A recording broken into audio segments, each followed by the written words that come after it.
इस हीरे को देख रहे हैं आप?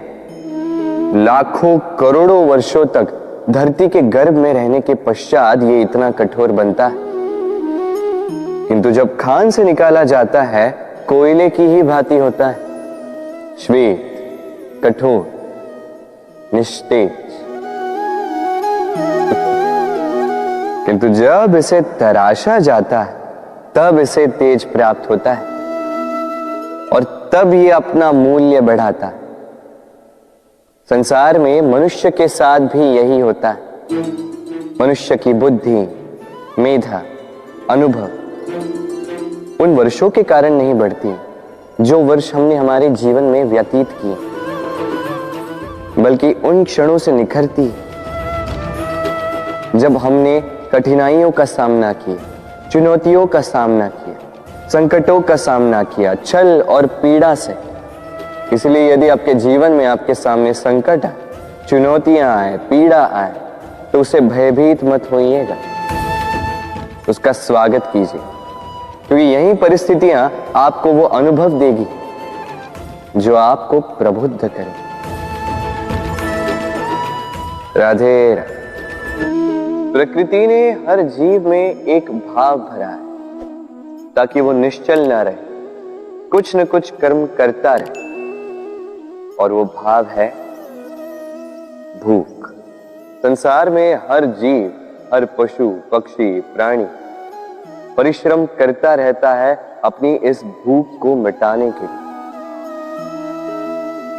परंतु क्या अन्य जीवों की भांति मनुष्य की भूख भी पेट तक ही सीमित रहती?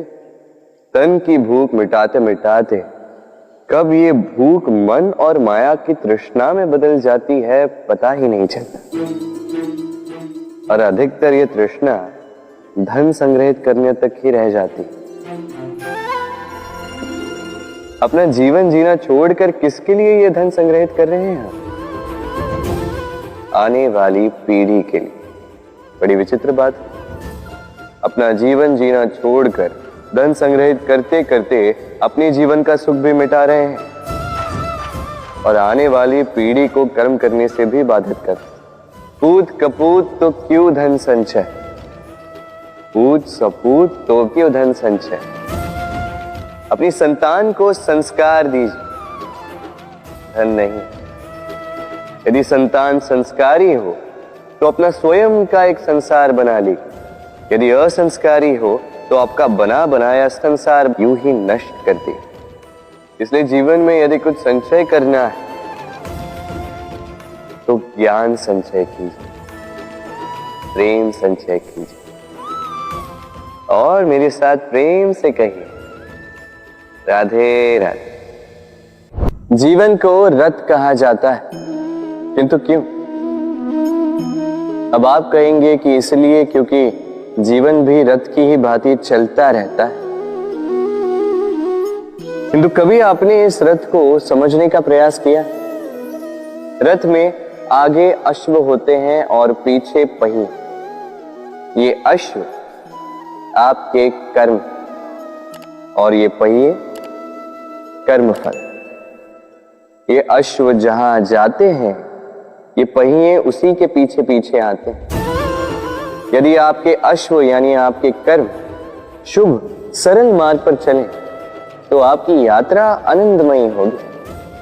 यदि दुष्कर्म के बुरे पथ पर चलें तो आपकी यात्रा गड्ढों और झटकों से युक्त होगी। अब चयन आपका है, आप क्या चाहते हैं? आपकी यात्रा आनंदमयी हो या पीड़ादायी? अपने कर्मों के अश्वों को नियंत्रण में रखें। फल का पहिया सदैव आपको मधुर रास ही देगा। राधे राधे। बताइए श्रेष्ठ कौन? रेशम के धागे बनाने वाला या उन धागों को बुनकर वस्त्र बनाने वाला? निश्चित रूप से वस्त्र बनाने वाला। अब बताइए श्रेष्ठ क्या है? माटी को पूरे तट पर बिखेर कर रख देने वाली बाढ़ या उस माटी को समेट कर उसी से एक मूर्ति बनाने वाला मूर्ति का? निश्चित रूप से मूर्ति का। अब बताइए श्रेष्ठ कौन है? देवताओं और दानवों का वो दल जिन्होंने अमृत प्राप्ति के लिए इस संसार में हलाहल फैला दिया, या वो महादेव जिन्होंने इस हलाहल को सूक्ष्म करके अपने कंठ में समाहित कर लिया। निश्चित रूप से महादेव श्रेष्ठ। इसी प्रकार संसार में छोटी छोटी बातों को बड़ा करने वाले श्रेष्ठ नहीं होते, क्योंकि छोटी छोटी नोकझोंकों को द्वंद्व में परिवर्तित करना बड़ा ही सरल है। किंतु श्रेष्ठ सदैव वो होता है जो बड़े से बड़े युद्ध को समझौता बनाकर समाप्त कर दे। राधे राधे।